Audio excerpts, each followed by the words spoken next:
உங்கள் தங்கம் வெள்ளி வைர நகைகளை விற்று பணம் பெற நம்பிக்கையான நிறுவனம் மேக்ஸ் கோல்ட். கால் 04454545545. தங்கம்னா காசு, அது விற்கணும்னா மேக்ஸ். துளசி வாசனை மாறினா கூட மாறிடும், இந்த தவசியோடைய வாக்கு மாறவே மாறாது அப்படின்னு தவசி படத்துல விஜயகாந்த் பேசின அந்த வசனம் கடைசி வரைக்கும் விஜயகாந்த் அப்படிதான் இருந்தார்.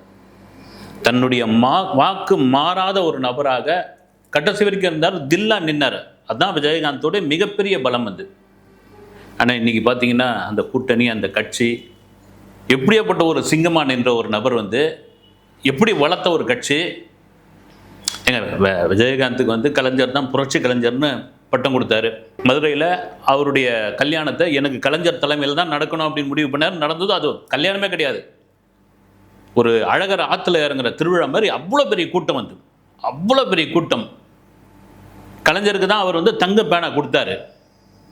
இதெல்லாம் விஜயகாந்த் நடிகராக இருக்கும் பொழுது மட்டும்தான். விஜயகாந்த் என்னைக்கு அரசியல் தலைவராக, மக்களுடைய தலைவராக, மக்களுடைய பிரதிநிதியாக, அரசியல் நடக்கக்கூடிய ஊழல்கள் அட்டுழியங்களுக்கு எதிராக கேள்வி கேட்கப்பட்டாரோ அப்பொழுது எதிரியாக பார்க்கப்பட்டார். விஜயகாந்த் இவங்களுக்கும் அவங்களுக்கும் எதிரி கிடையாது, ஒட்டுமொத்தமாக எல்லா அரசியல் தலைவர்களுக்கும் காண்டாச்சு விஜயகாந்தோடைய வளர்ச்சி. எங்க நீங்கள் சினிமா நடிகனாக இருக்கு, அவ்வளோதான், அதோட பார்க்குறேன்னு. அரசியல்லாம் உனக்கு ஏன்பா தேவையில்லாமல் நீ அரசியலுக்குள்ளே வந்த அப்படின்னு டேரிங்காக விஜயகாந்தை கேட்ட தலைவர்கள்லாம் கூட வரங்க.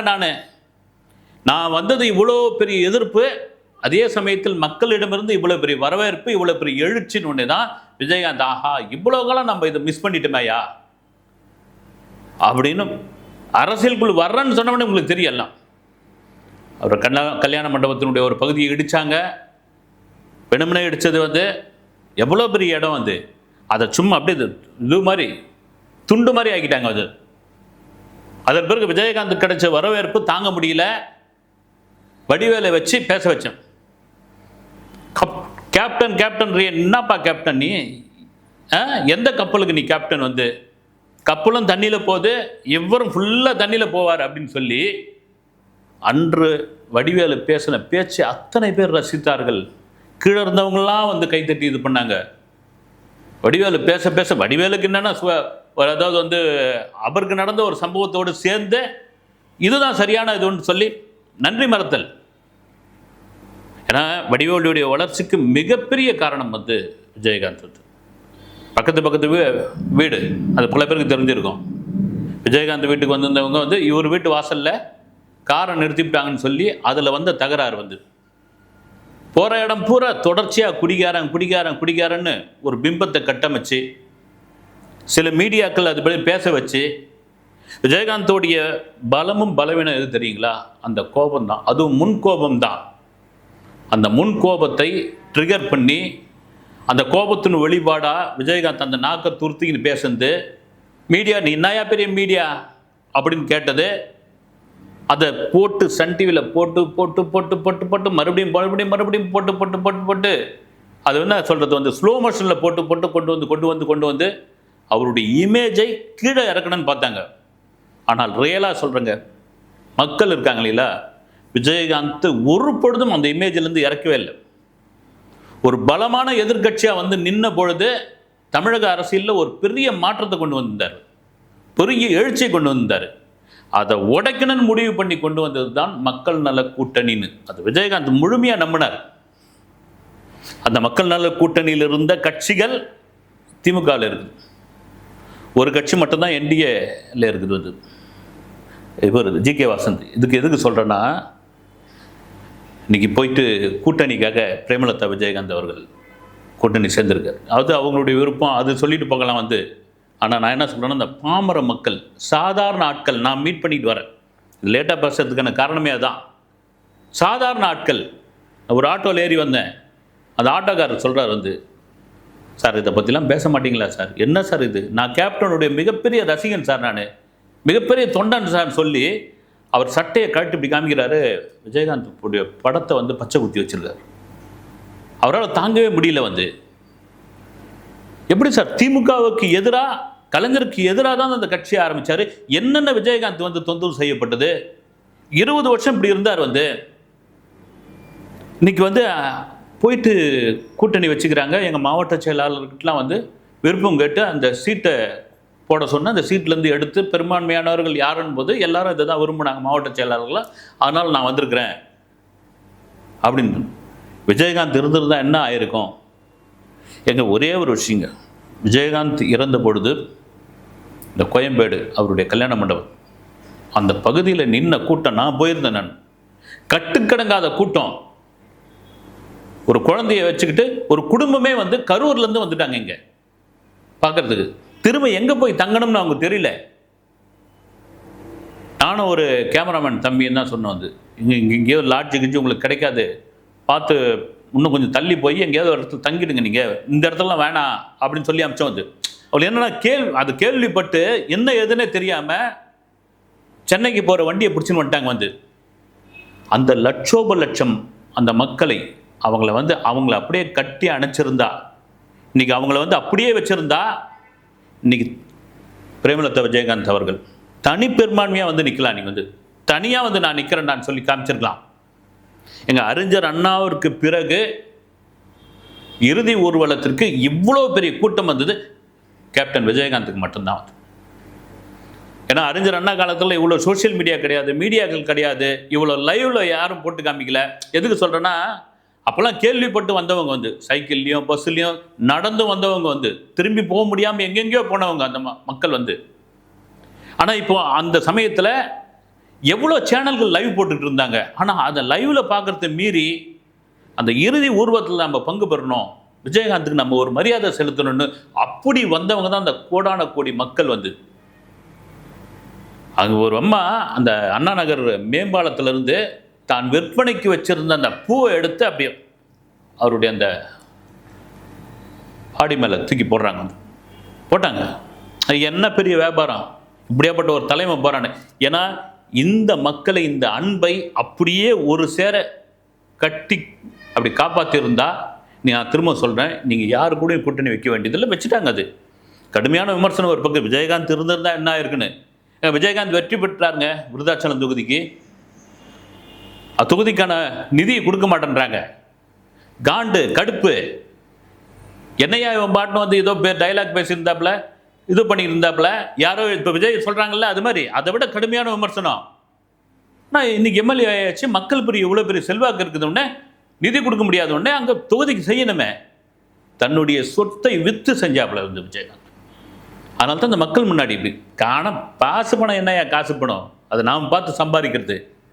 அப்படியே உல்டாவாக இருக்குது பாருங்க. இங்கே விஜயகாந்த் டயலாக் அப்படியே உல்டாவாக இருக்குது பாருங்க. விஜய் பிரபாகரன் அவர் போடுறார் ஒரு சோஷியல் மீடியாவில். ஏன்னா விருதுநகர் சமயத்தில் நான்லாம் அவ்வளோ பெரிய ஆதரவாக பேசியிருந்தேன். நான் ஏன்னா இன்னொரு விஜயகாந்தா தன் அப்பாவுடைய கூட்டங்கள், தன் அப்பா சம்பந்தப்பட்ட விழாக்களில் உடைஞ்சி அழக்கூடிய ஒரு மகனாக வந்து, தன் அப்பாவுக்கு எவ்வளோ பெரிய செல்வாக்கு இருக்குது, அந்த 2 மகன்களும் அப்போ தான் பார்க்குறாங்க. அந்த இறுதி ஊர்வலம் தான் பொதுவாகவே உண்டு, நான் தவறாக சொல்ல. வந்து வெளியே வந்து ஒரு மனுஷனுக்கு பெரிய வரவேற்பும் பெரிய மாலை மரியாதை இருக்குன்னா, வீட்டுக்குள்ளவர்களுக்கு அந்த அருமை தெரியாது, அவங்களுக்கு சரியாக மதிக்க மாட்டாங்க பெரும்பான்மையான. என்னையா வந்து தெரியும் அப்படின்னு. ஆனால் வெளியே அதை தான் அந்த 2 மகன்களும் உணர்றாங்க. வந்து தன் அப்பா உண்மையில் நினச்சிருப்பாங்க, ஆனால் இவ்வளோ பெரிய மரியாதை அப்படின்னு. விருதுநகரில் நின்னதுக்கே அவ்வளோ பெரிய மக்கள் கூட்டமே காரணம் என்னன்னா, விஜய் பிரபாகரனை பார்க்கல, அங்கே விஜயகாந்தை தான் பார்த்தார்கள். அவர் அப்பா வழியிலே போய் பரோட்டா கடையில் போய் பரோட்டா சாப்பிட்றது, டீ ஆத்துறது, இவ்வளோ இது பண்ணிக்கிட்டு இருந்தார். வந்து அவர் எதிர்த்து நின்றவர் வந்து மாணிக்கம் தாக்கூர், காங்கிரஸில் இருக்கார். அந்த வெற்றியை கூட ஏதோ எண்ணத்தில் வந்து குழுக்களில் இது போட்டது, அதை போட்டது, சரியாக கூட அதை அறிவிக்கல. நான் ஜெயிக்க வேண்டியது தான், ரொம்ப சொற்ப இதுவில் வந்து. இன்றைக்கி அந்த காங்கிரஸ் தான் திமுக கூட்டணியில் இருக்குது. இன்னும் உறுதி செய்யலாம் கூட்டணியில் இருக்குது. அப்போ எவ்வளோ பெரிய வரவேற்பு கிடைச்சிது. விஜய் பிரபாகரன் விஜய்க்கு வந்து சொல்லியிருந்தார், வந்து அண்ணா வயசில் நான் உங்களுக்கு சின்னவனாக இருக்கலாம், ஆனால் அரசியல் அனுபவத்தில் நான் சீனியர்னா, தயவுசெய்து காங்கிரஸ் கூட கூட்டணி வச்சுக்காதீங்கன்னா உங்களை அவ்வளோதான் வந்து கவுத்து விட்டுருவாங்க, நட்டாத்தில் விட்டுருவாங்க. எனக்கு என்னென்னலாம் பண்ணாங்க தெரியுமா விருதுநகரில், நான் ஜெயிக்க வேண்டியதுன்னா விஜயண்ணா அப்படின்னு சொன்னவர். இப்போ போய் இங்கே சேர்ந்த பிறகு சோஷியல் மீடியாவில் நாளை நமதே அப்படின்னு பதிவிடுறான். எனக்கு தெரிஞ்சு பார்த்தீங்கன்னா இப்போ இந்த இத்தனை சீட்டு வேணும் அத்தனை சீட்டு வேணும், ஏன்னா தேமுதிகனுடைய பலம் என்ன என்பது நான் சொல்லிலாம் தெரியவில்லை, கடைகோடி தொண்டனுக்கு தெரியும், கடைக்கோடி மக்களுக்கு தெரியும். இன்னும் சாமானிய மக்கள்லாம் பேசிக்கிட்டு இருக்காங்க. விஜயகாந்த் இருந்தபோது என்ன ஒரு செல்வாக்கு இப்போ என்ன ஆகி போச்சுன்னு வந்து 1% 2% வாக்கு கிடைக்கிறதே பெரிய விஷயம். அது எதிர்கட்சி அவங்க கட்சிகளுக்கும் தெரியும், நீ கூட்டணி கூப்பிட்ட கட்சிகளுக்கும் தெரியும், தன் பலம் என்னன்னு அவங்க பிரேமலதா அவர்களுக்கும் தெரியும். அதை மீறி அவங்க சீட்டு அப்படின்ற ஒரு விஷயம் பாருங்கள். இந்த இதில் மகா சிவராத்திரி அன்னைக்கு கோயம்புத்தூரில் ஜக்கி வாசுதேவ் அவர் இருக்கார், இவர் அதிமுக சேர்ந்த எஸ்பி வேலுமணி பக்கத்தில் இவங்க இருக்காங்க. ஓஹோ அதிமுக கூட்டணி தான் பொழுகுது அப்படின்னு. அதுவும் இல்லை.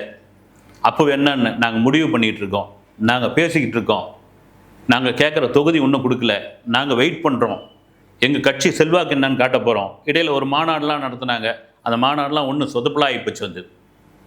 இதெல்லாம் மீறி இன்றைக்கி போயாச்சு வந்து 10 சீட்டு கேட்பாங்களா, 12 சீட்டு கேட்பாங்களா, 20 சீட்டு, அது அவங்களுடைய விருப்பம், கொடுக்குறவங்களோட விருப்பம், அவங்களுக்கு தெரியும் அவங்களுடைய கட்சி என்ன பலம் என்னன்னு. ஆனால் பொதுவாக சாதாரண ஒரு மனிதரிடம், சாதாரண ஒரு நபர்கிட்ட பேசினப்போ அவர் சொன்ன தகவல் எந்த அளவுக்கு மக்கள் இந்த மீடியாவும் சோஷியல் மீடியாவும் ரொம்ப ஆழமாக பார்க்குறாங்க பாருங்கள் வந்து. நீங்கள் மக்களை வந்து சாதாரணமாக நீங்கள் எடை போட்டவே கூடாதுங்க. அவர் என்ன சொல்கிறாருன்னா, சார் அவங்க சீட்டுக்கெல்லாம் பிரச்சனை இல்லை சார், எப்படியாவது ஒரு ராஜ்யசபா சீட்டு வாங்கணும், அதுதான், அதுவும் யாருக்கு வாங்கி கொடுக்கணும், அவங்களுடைய தம்பிக்கு வாங்கி கொடுக்கணும். இப்போ ராஜ்யசபா எலெக்ஷன் வரப்போகுது இல்லை, ஒரு ராஜ்யசபா சீட்டுக்காக தான் இவ்வளோ, மற்றதெல்லாம் விடுங்க நீங்கள் அப்படின்னு. எவ்வளோ பெரிய எதிர்ப்பு அரசியலை, எவ்வளோ பெரிய இதுவெல்லாம் தாண்டி உடல்நிலை சரியில்லாமல் எத்தனை கூட்டங்களில் போய் அத்தனை கூட்டங்கள்லேயே வந்து அவரை வேணுமனே அவமானப்படுத்தி விஜயகாந்தை ஒரு சிங்கம் மாதிரி இருந்த ஒரு நபரை ஒரு பொம்மை மாதிரி ஆக்கி காட்சி பொருளாக்கி இந்த தொண்டர்களையும் மக்களையும் ஏமாற்றி ஒரு செல்வாக்கு வந்த பிறகு அந்த செல்வாக்கை அனுபவிக்க முடியாமல் அவர் உடல்நிலை பாதிக்கப்பட்டு இன்றைக்கி அவர் உண்மையிலே சொல்கிறாங்க, நல்ல உடல்நிலையோடு இருந்திருந்தால் விஜயகாந்த் இன்றைக்கி வந்து சிஎம்ஓ அல்லது பலமான எதிர்கட்சி தலைவரோ, அதில் மாற்று கருத்து கிடையவே கிடையாது. ஆனால் அப்படியாப்பட்ட ஒரு நபருடைய கட்சியை கொண்டு போய் வச்சது, நான் திரும்பவும் சொல்கிறேன், அந்த சாதாரண மக்களுக்கு, ஏன்னா அந்த கட்சி வளர்ந்ததற்கு அவர்களுடைய பங்கு இருக்குதுங்க வந்து, கடைகோடி தொண்டர்களுடைய பங்கு இருக்குது. அவங்களே பயங்கரமான அதிருப்தியில் இருக்காங்க வந்து.